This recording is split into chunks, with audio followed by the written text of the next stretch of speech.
August 1వ తారీఖున వచ్చినటువంటి సుప్రీంకోర్టు ఎస్సీ వర్గీకరణకు సంబంధించి ఇచ్చినటువంటి తీర్పును నిరసిస్తూ దేశవ్యాప్తంగా అంబేద్కర్ వాదులు, రాజ్యాంగ పరిరక్షకులు, అంబేద్కర్ వాదులు ఖబర్దార్ మనవాదులారా, ఖబర్దార్ మనవాదులారా, మీరు రాజ్యాంగం ద్వారా వచ్చినటువంటి పదవులను అడ్డుపెట్టుకొని విభజన, రాజ్యాంగంలో లేని రాజ్యాంగేతర తీర్పులు మీరిస్తే దేశం మిమ్మల్ని క్షమించదని చెప్తూ ఈ నెల అంటే వచ్చే నెల డిసెంబర్ 1కు మాలలు మొత్తము కథన రంగంలోకి దిగి హైదరాబాద్ మొత్తాన్ని దిగ్బంధం చేయబోతున్నారు. మొత్తం హైదరాబాద్ మొత్తాన్ని అంబేద్కర్ నినాదాలతోని ఓరెత్తించబోతున్నారు. దేశవ్యాప్తంగా ప్రపంచంలోనే అంబేద్కర్ యొక్క వారసుల యొక్క సత్తా, అంబేద్కర్ యొక్క వారసులు ఎలా ఉంటారు, ఎంత డిగ్నిఫైడ్గా ఉంటారు, ఎలా తరలి వస్తారు, వాళ్ళ సిద్ధాంతాలు ఏంటివని ప్రపంచానికి రుచి చూసే పనిలో రేపు డిసెంబర్ 1 మాలలు హైదరాబాద్కు తరలి వస్తున్నారు. ఈ విషయాన్ని సగర్వంగా ఏవిఎం ఛానల్ నుంచి మీ అందరికీ విజ్ఞప్తి చేస్తూ ఉన్నాం.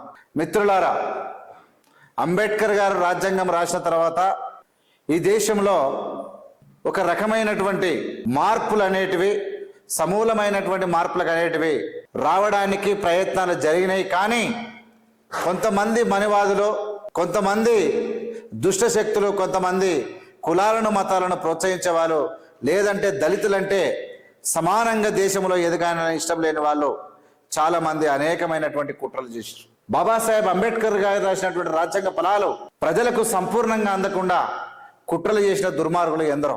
ఈ దేశ మూలవాసులైనటువంటి ఎస్సీ, ఎస్టీ, బీసీలు మనువాదులు చేసిన కుట్రల చేత మనుషుల చేత ఈసరించుకున్నటువంటి పరిస్థితి క్రియేట్ చేసినటువంటి దుర్మార్గులను, ఆ మనువాద శాస్త్రాన్ని మంటల్లో కాల్చేసినటువంటి అంబేద్కర్ గారు రాజ్యాంగాన్ని మన చేతులకు పెడితే ఆ రాజ్యాంగాన్ని కూడా రాను రాను ఓ ఉన్నతమైనటువంటి పదవులు మొత్తము వాళ్ళ చేతులకు తీసుకొని మళ్ళీ మనలని ఇక విడగొట్టే పని పెట్టారు.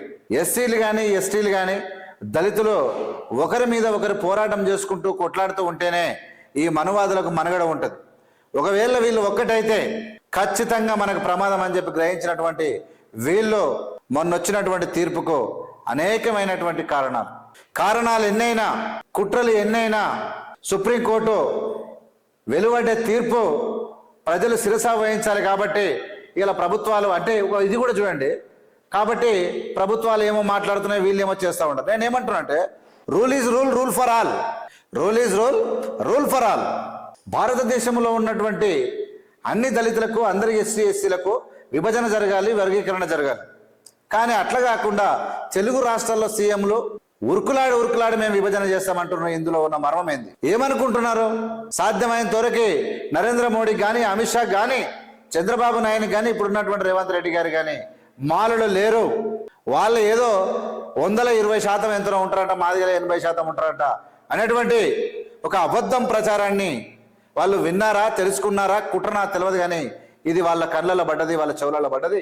దాన్ని అనుగుణంగానే మాలల మనగడే లేకుండా ప్రయత్నం చేసే ఉన్నారు. కానీ మనకు తెలుసు, అన్ని జిల్లాల పక్కన పెట్టు, రంగారెడ్డి జిల్లాలోనే గ్రామాలకు గ్రామాలు ఏంటివై, గ్రామాలకు గ్రామాలు, ఊర్లకు ఊర్లే, ఏ కులము లేకుండా కేవలం మాల కులాలతోనే ఊర్లు ఉన్నటువంటి ఊర్లు ఒక 20 వరకు ఉన్నాయి రంగారెడ్డి జిల్లాలోనే. అంటే జనాభా విపరీతంగా ఉన్నా ఇది ప్రొజెక్ట్ చేసుకోవడం లోపల, బద్మాస్థానానికి ఎత్తుకోవడం లోపల, అబద్ధాలు ప్రచారం చేయడం లోపల, దౌర్జన్యం చేయడం లోపల, జాదవ్ హుషారు చేయడం లోపల, రంకు నేర్వడం లోపల మాలలు వెనకబడిపోయారు.